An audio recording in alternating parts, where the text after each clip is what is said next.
पूरा mind blowing है। हाँ, पूरा माइंड ब्लोइंग है।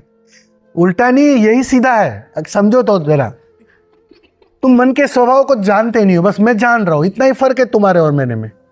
मैंने उसका पूरा खेल देख लिया है। उसने कब कब मुझे ट्रैप किया वो भी मेरी समझ में है, मेरे अनुभव में है वो।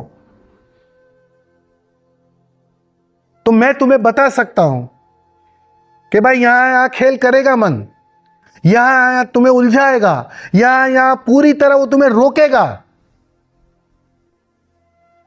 स्वामी जी, एक बात बताएं, मन के उस पार क्या है? ये आनंद के उस पार क्या है वो बताएं तो हम उसका वो तो आ जाओ, उसके बाद पता चलेगा। कैसे? नहीं, शब्दों से नहीं समझाया जा सकता है। अब आनंद को ही तो हम सब कुछ समझते हैं, आनंद ही तो सब कुछ है। देखो, आँख बंद करी उसी दुनिया में वही वही वही अब क्या बचा है फिर? अब क्या है वो हम देखो, थोड़ा सा समझें। जब तुम आनंद कहते हो जी और जब मैं आनंद कहता हूं, अंतर है दोनों में। भाषा की ये भूल है। अब जब तुम प्रेम कहते हो और जब मैं प्रेम कहता हूं या कबीर प्रेम कहते हैं, तो उसमें अंतर है। तुम्हारे प्रेम में, तुम्हारे आनंद में अनुभव सम्मिलित है। तुम अनुभव के आधार पर कहते हो, और जब मन मिट जाता है या कहो कि मैं खो जाता है, उसके बाद जो अवस्था है, अब उसको किस शब्दों में तुम ढालोगे? अब तुम्हारे आनंद से उसकी तुलना करनी पड़ेगी। तुम्हारे पास इतना आनंद है, वहां इतना आनंद होता है, यही तो समझाना पड़ेगा। वहां सच्चिदानंद होता है। अब उसकी व्याख्या कहां से करो? तुम तुम्हारी तो भाषा समझोगे ना, सीधी वहां की भाषा तो समझ ना पाओगे। तो तुम्हें तुम्हारी भाषा में चर्चा करनी पड़ती है। लेकिन वो जानते हैं, वो बेवकूफ नहीं है। जो भी जागे वो बुद्धू नहीं है, वो बुद्ध है। वो जानते हैं कि वहां कोई अनुभव नहीं बचता है, वहां कोई आनंद विनंद नहीं बचता है। ओशो का एक कथन हमेशा मैंने पहले भी दोहराया था, वापस दोहरा रहा हूं। जिस दिन तुम्हें आनंद का पता चलना बंद हो जाए ना, उस दिन जान लेना कि आनंद घट गया। सूत्र को समझ लो जरा। यह आनंद का पता तो मन ही देता है।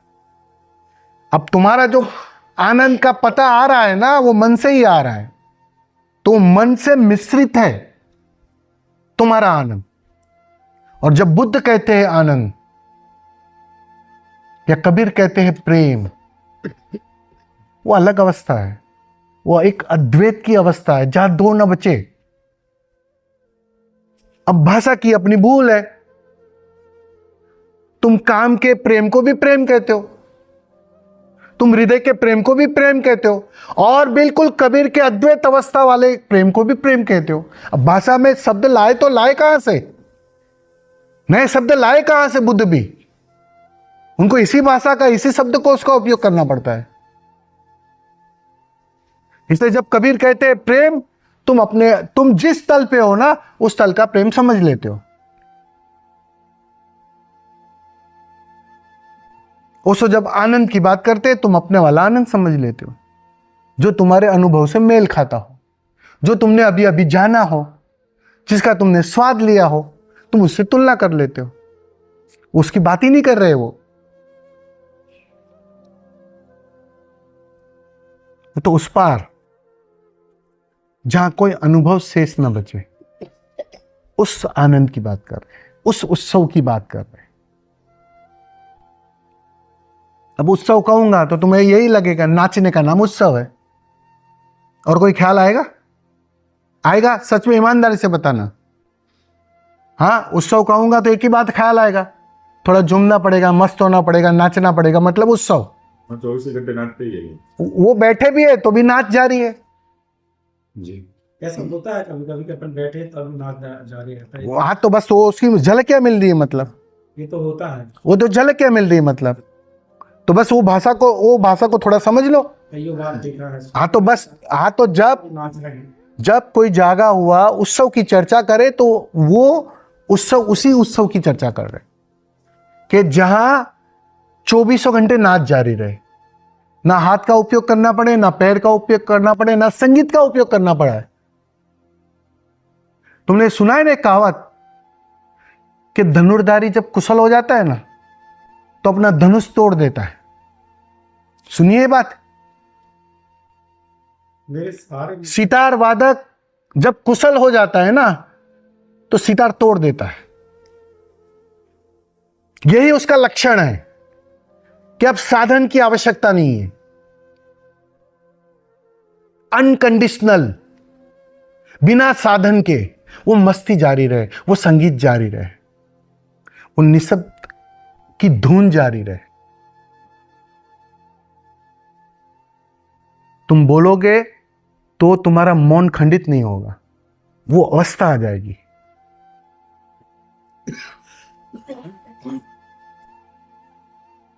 मैं बार बार कहता हूं ओशो इतना बोले, लेकिन मैं दावे से कह सकता हूं, अपने अनुभव से कह सकता हूं, ओशो ही है जो मौन में रहे।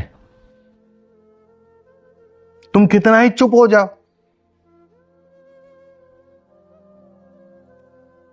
मन के पार जाए बिना तुम मौन में प्रवेश कर ही नहीं सकते। उस मौन की बात कर रहे। अब तुम अपना वाला मौन समझ लोगे, वो ग गणेश का ग, बस गणेश को ही ढोते रहते हो तुम जीवन भर। भाई वो तो तुम्हें शुरुआत के लिए दिया था, पहले कदम के लिए। अब गणेश के थोड़ा ऊपर आओ।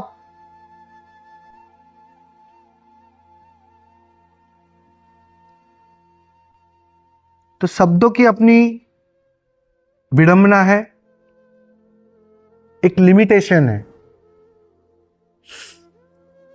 अनुभवों को जब शब्दों में ढालना पड़ता है ना, बहुत कठिन हो जाता है, क्योंकि शब्दकोश के पास इतने शब्द है नहीं, इतनी व्याख्या है नहीं, बस उसी में से शब्द चुनने पड़ते हैं। फिर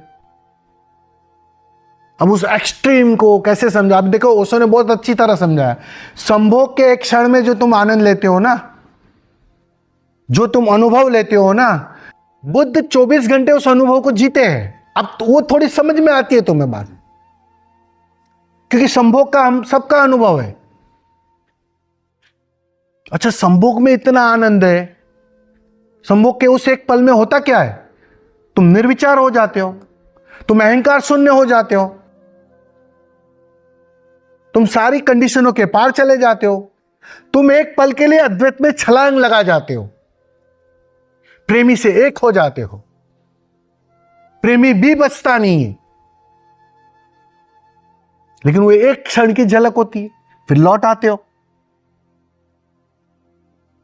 इसलिए तो बाद में फ्रस्ट्रेशन होता है। गौर किया कभी आपने? वो फ्रस्ट्रेशन की वजह वही है, अरे इस शिखर से कौन मुझे नीचे उतार लाया।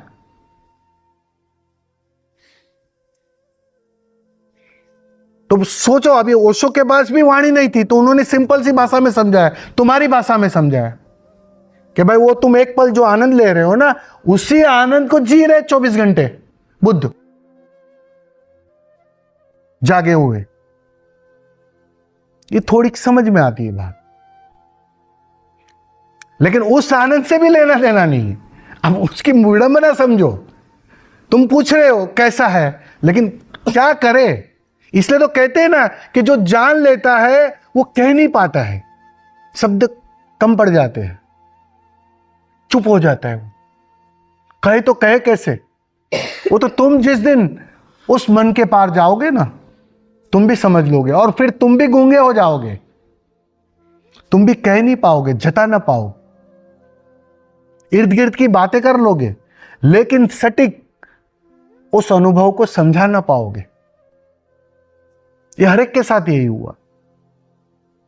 उसको कहते मैं इतना बोला हूं, लेकिन सिर्फ तुतलाया हूं। वो तो छूट ही गया जो कहना चाहता था। अब ओशो से छूट गया तो हमसे क्या बोलना तुम अपेक्षा रख रहे हो? किसी और से तो हो ही नहीं सकता है। फिर उन्होंने कुछ कमी नहीं छोड़ी। उन्होंने मीरा के माध्यम से समझाया, कबीर के माध्यम से समझाया, नानक के माध्यम से समझाया, बुद्ध महावीर के माध्यम से समझाया, सबका सहारा लिया, सबका उपयोग किया, लेकिन बोलते मैं तो तुतलाया हूं खाली। वो जो मैं जान रहा हूं उसको मैं बता नहीं पाया। ये वर्ड से ओशो के कोई नहीं बता पाया। तो जाना ही पड़ेगा भाई, उस पार आ जाओ, सब समझ में आ जाएगा।